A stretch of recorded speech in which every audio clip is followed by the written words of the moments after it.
Welcome to Still Untitled, the Adam Savage Project. I'm Will. I'm Adam. And I'm Norm. Adam, Will, Norm. Me. We're someplace unusual. We're at yet another new location today. We are. We're in the tested offices today. Yeah, we were like a treat. Working on a secret project. We are working on a secret project. It was a good meeting this morning. Yeah, Very good. It was a little bit unusual, but good. Yeah. So we've been off for a couple of weeks. You guys were off doing some other secret projects. Right. Yes. I tweeted a picture the other day of me, and I warned people that it has nothing to do. That nothing in the picture had anything to do with the episode we were shooting. It was me at the edge of one of the canyons in Monument Valley, wearing a tuxedo, holding a golf club. Did you just have the tuxedo? I can't say. Oh my goodness. Oh, the view is gorgeous. That I took so many panoramas, and it was so I love panoramas. I've been stitching panoramas since the mid '90s, and I love the process. I love the view. I always want to see everything. And this was the first time I had taken some radically long iPhone panoramas and then modified them in Bridge. Right? Sorry, in Creative Suite, using the Bridge dialogue, raw dialogue. The Stitcher thing. No. The iPhone does its own stitching. Oh, okay.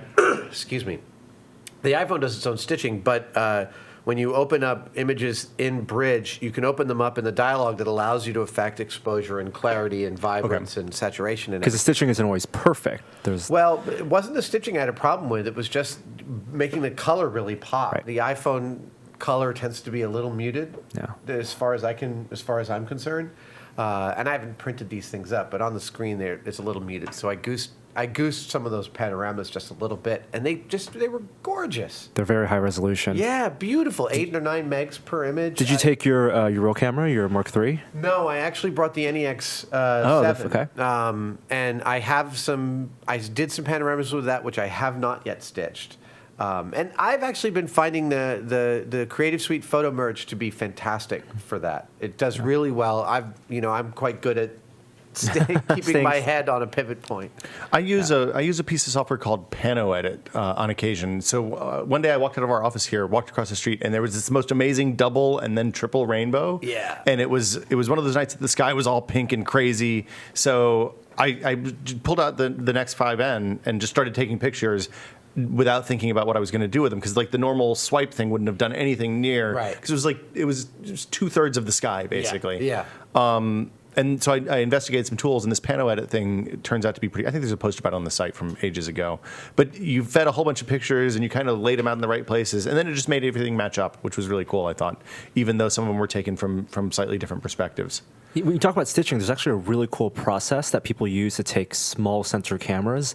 And if you take 30 photos, you can actually make it look like a large format photograph. Well, all right. So where were we at? You had said So there's a stitching to make a large photograph. Yes, it's called the Brennizer method, and this guy invented it to do wedding photography. So if you shoot in manual and you shoot very low, a wide aperture, low f number, you can use a small camera like an APS-C size sensor camera, and make it look like a large format photo. And there are tools that actually help you do this in a Photoshop can do it. Yeah, but also frames for the lenses and stuff too, right? And this is something that I actually find really lacking in the NEX cameras is their panorama mode, which while you move the camera. It's a great idea, except I was appalled when I opened it up how low resolution. It's because of the processor and the memory buffer inside. Yeah. I recognize that. I figured that. To me, that's not a feature. No. As soon as I use one, I'm like, nope, I'm never using that again. Well, it's one of those things that they're looking for back of the box features, right? Right. And I understand why they do it, but you're right, it's lame, and you're much better off just taking 10 pictures yourself and rotating around a point than using their goofy thing. That software's gotten so good. Oh, it's magic. I've almost never come up against one that. What I did wonder about out there in the Monument Valley, and I don't think I did a test. I don't think I took any photos with which I could have tested this, but I found myself wondering if I could take 2 iPhone panoramas shot above and below each other, and then actually photo merge those two together. A little bit of warping, but you could totally image correct. I found myself wondering if such a thing was feasible. Oh, I also. So we've talked about knolling. Yeah. Now, So did we talk about the derivation of the word, though? Well, the derivation's actually great. It comes from supposedly, what's his first name? The famous designer Knoll, one of the mid-century modern designers. I saw this in one of the comments. I didn't know that was the true answer. Yeah, There's a whole Wikipedia page on Knolling. He has a phrase, "Always be Knolling." yeah. Well, that's Tom Sachs. Yeah, says always be Knolling, and it's funny because Andrew Cromelo was the janitor at Frank Gary's Furniture Fab Shop. Was Knoll's janitor and talked about that because Knoll always did and that. Florence Knoll was the designer. Florence, yes. So I'm mostly Knoll on the phone. When I'm having a conference call, I sit there at my desk or in my shop or in a hotel room, slowly arranging everything. Now, for years, I've done this in hotel rooms and taken photos of my Knolling because I find it really comforting. It's like an OCD thing. Is it of things that are yours or just like the stuff that happens to be in the drawer of the hotel? I'm going to have to debate with myself whether or not I'll show this on Tested because it's a lot of my personal artifacts and things like that. But I did this in a hotel room just the other night. Wow. So you empty out your bag. And I totally take my bag and I dump it on the bed, and then while I'm having a phone call, I do this. But here's how I took this photo. I took this with iPhone's panorama software, but instead of pivoting, I did this across the bed, and I got this beautiful photo. It's Crazy Dolly. That sounds like an art project. Yes, it is almost. So I've that's one of the things that I did, and the new way I use the iPhone. I haven't tried that before. Doing the scrolling, you actually really have to get it right. If you miss laterally, it really starts to show it. Crops Weird off where you don't want. Yeah. So speaking of weird photography techniques, well done. There we go. There's been a little bit of a controversy with both Etsy, somewhat of our favorite sites, Yes. and 20th Century large Fox conglomerate. Well, no, name names. We're gonna get it out there. Yeah. 20th Century Fox. About intellectual property stuff, Yes. as it pertains to what I would consider kind of crafts stuff. Which is what's going on Etsy. Right. So for a long time, people have sold. Get that square. The grid is on there, Adam. Yep, there we go. Okay, go ahead. This is how I listen. There's a whole. We got to talk about Knolling as a whole different topic. At some totally point. do. Because Norm and I have some experience with this. There's been a controversy because people for a while have been making the Jane hats from Firefly, the knitted red and orange kind of Peruvian-looking hat. And this is a famous episode of Firefly where Jane, who is the warmongering tough guy, There's only 13. On what? There's only 13 episodes. They're all famous episodes. Right, but this is the episode where Jane, the warmongering tough guy, gets this goofy hat from his mom or his grandmother. I can't remember. And he puts it on, and it's totally incongruous. And the Jane hat, which is this Peruvian multicolored hat, has been a crafting project since it showed up. I mean, when you go to Comic-Con, you see hundreds of people wearing them. I have one that's for a finger, for my thumb. I have a little one someone knitted. And people... Like their plans, their knitting instructions on the internet, like the whole thing it is owned by the people in the eyes of everyone except for 20th Century Fox. Immediately identifiable to the character, but something that's still a regular object that you would feel comfortable wearing. Absolutely, like I said, you know, it has been a craft project since the beginning, since it aired. You know, people have been making them, and recently, 20th Century Fox reached out and said. They started shutting down the Etsy. Yeah, so they started shutting down the Etsy sellers. Right. They basically nasty grammed them. So they sent cease and desist in much the same way that 20th century. I mean, Fox finally cares about Firefly. And this is the problem. It's the same as Mattel trying to shut down everything that anyone does with Barbie. Yeah. So part of the problem. Sorry, I apologize for interrupting. But part of the problem is that they have to, in order to protect their copyrights, right? Theoretically, in one sense, yes, a copyright isn't a copyright unless you demonstrate that you're willing to protect it. Right. That is one thing, but I think that's only a small part of why they're coming after the Jane hats. I think that for them, there's also this construct within large corporations, which is we control our brand. And the moment somebody does something unauthorized with it, we need to shut that down because brand control is paramount. Regardless of whether it's good for the brand or not. Right. Which this is. And Mythbusters has run into this many, many, many, many times. We just did an episode, I can't really give too many details away about it, but we used 2 very commonly used products. And one of them we got a trade out with. That means that they supplied us with a bunch of the material, and we'll mention it and show the logo of the maker on air, and that's fine. The other one, their PR department was totally excited to participate in our episode. Their legal department shut it down completely. And this idea of brand control is it's pervasive within corporate culture. And it's nefarious, and it's antithetical, I think.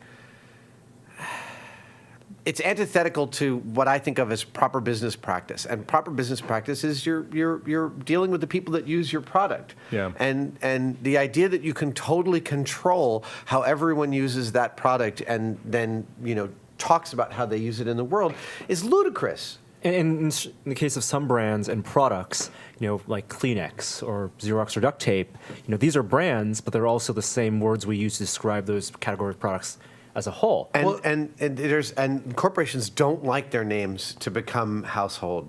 They don't like their names to become generic household, Scotch tape, all those things. They don't like that. Google had a whole campaign almost 10 years ago now about that. Basically, the upshot was, if you are writing about Google in print, do not use the word Google as a verb, meaning to search for things on the internet. Right. But you would think that's counterintuitive, because you would think that they want to have the monopoly. But they don't, right? Once it becomes regular usage, then it's regular usage, and it's just another word.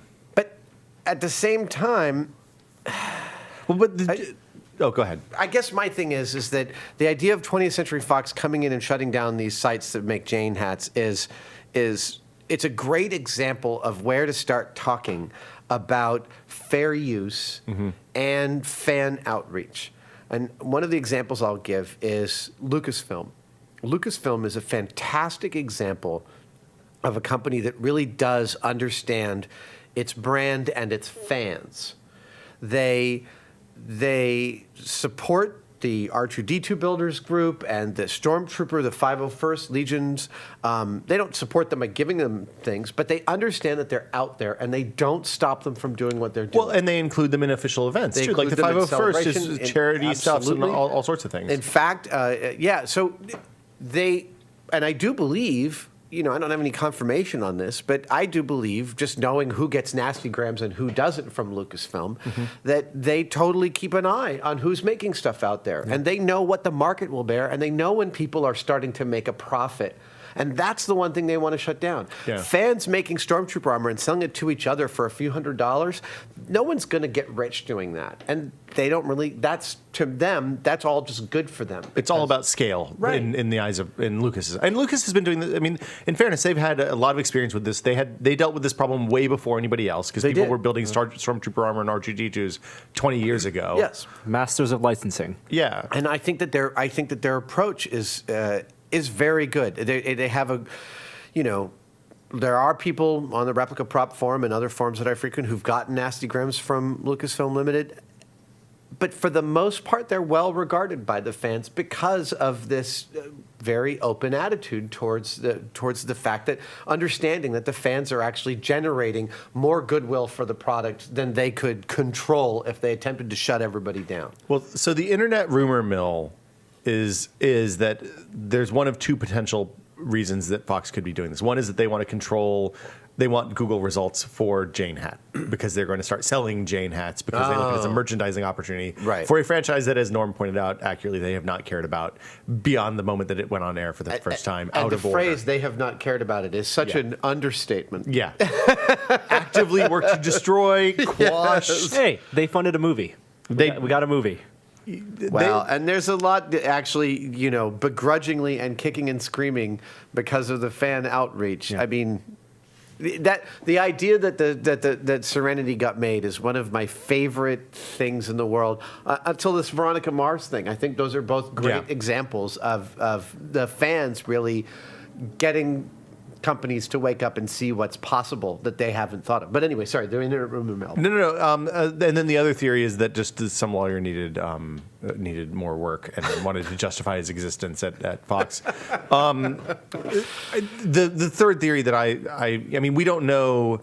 We know that pretty much every seller on Etsy that was selling these has gotten takedowns. Right. But we don't know if there was perhaps one that was doing a much larger scale or something like that, and they were looking at it and were like, well, That look, could they're be, selling maybe 500 hats a contracted out month, through- and they're making them in China or something like that. I feel like the whole crafts thing, in that case, it's borderline folk art when you're dealing with, for example, the person who made the mobile that's hanging above my baby's crib also makes one that has superheroes on it. It has like a little felt sewn Captain America and Hulk. You can get an Avengers one. You can get a Justice League one. Yeah. But it's such a one-off, small volume product that I feel like it's the kind of thing you'd go to a crafts fair and buy, and it should be fair game as a result. And they don't call it, as long as they don't infringe on that trademark, the brand Avengers, and they call it, superhero. They call it a superhero mobile. Superhero mobile. This is something that also happens with comic book artists. Right. So they have unspoken agreement with their publishers because they don't get paid that much per issue, that they can take their skills and draw a Captain America at a comic book convention, sell prints or something, or sell sketches, and that's okay. Interesting. Yeah. Maybe what needs to happen is, that the Jane hat making community needs to come up with an innocuous code for Jane hat. The generic of Jane hat. Like you call it something like a medium latte. Or red and orange space. No. The trick is that you would the phrase itself would also refer to something else. So there's no way you could do a takedown of the stand-in phrase. This is like the positive version of Santorum. Right, exactly. Exactly the right. anti-Centaurum. Right. I'm into that. Yes, so you need the anti-Centaurum marker so that anyone looking for a Jane hat would know that it's called an apple box or something like that. And then when you went and searched for apple box, you'd find apple boxes, but you'd also find Jane hats. And then you restrict the ability of the corporation to come and shut down everyone who's got an apple box manufacturing site. Because there's so many apple boxes being made today. And on that note, I think that to me the lesson is that one, you can't ever leave interpretation of fair use to the corporations. That's one. Well, a little late for that, isn't it? Well, no, but I mean, this is still something that's being determined. This is still. But I recognize that there's a lot of legal precedent. But there actually isn't.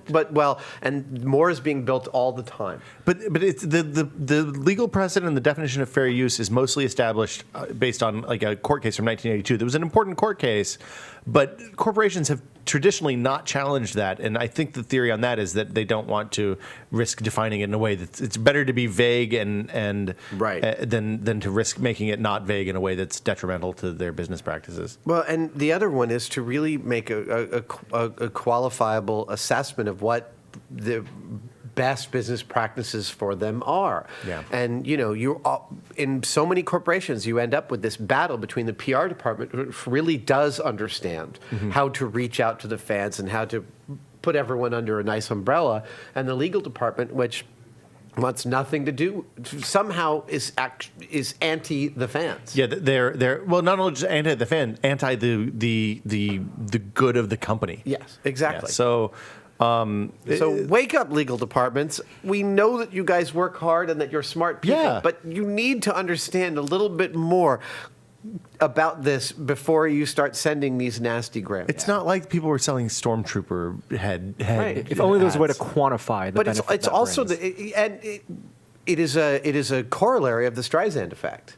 Well, it is, because the attention to this issue has increased exponentially as a result of the handful of nasty grams that and they it has sent brought out. more attention to the Etsy sellers who want to sell those products But now under different I name. want to go on Etsy now and buy a Jane hat, and I'm going to tonight. Damn it! Fox, whether it's called an Apple apple box. box or not. Fox has been doing this for years, though. They started this when they foxed the Aliens total conversion for Doom in like 1994. There were 4 dudes in college who were making an Aliens version of Doom, and they released a demo, and then Fox 2 days later sent the nasty gram, and they had to take it down, and it then became a really hotly traded thing on all the underground networks. So it's still out there. Yeah. Anyway, Bastages. Adam, that's it. We're going to put more stuff on this table. Yeah. I want to see you know more. Oh, okay, cool. That'll be for the next cast. Yeah. And that'll do it for us today. We'll be back next week with another edition of Still Untitled. As always, reviews, iTunes, comments, all that stuff we love. We read them all. And questions that you have. Yes. Questions that you have, we will answer them periodically every month or two. I think we should do a Google Hangout where we ask questions. We need answer to do a questions Google live. Hangout. Absolutely. I think we have that technology nailed now, so we can make that happen. We tried to do it while I was in Utah, but I was just too. It turns out boned they at don't, the they end don't of have every internet day. at Utah. It turns out. No. Yeah. We had. It was pretty slow. Okay. It was free though. Oh, free goes a long way. The cheaper the hotel, the cheaper the Wi-Fi. That's the rule. Yeah. The Holiday Inn Express typically has really awesome Wi-Fi, Holiday Inn and Express. everything else is the Holiday Inn That's Express. Extended Stay America, right? Every time I see Extended Stay America, I think Daddy's not coming home for a while. Oh, I know. too soon. See you guys later. Bye, guys.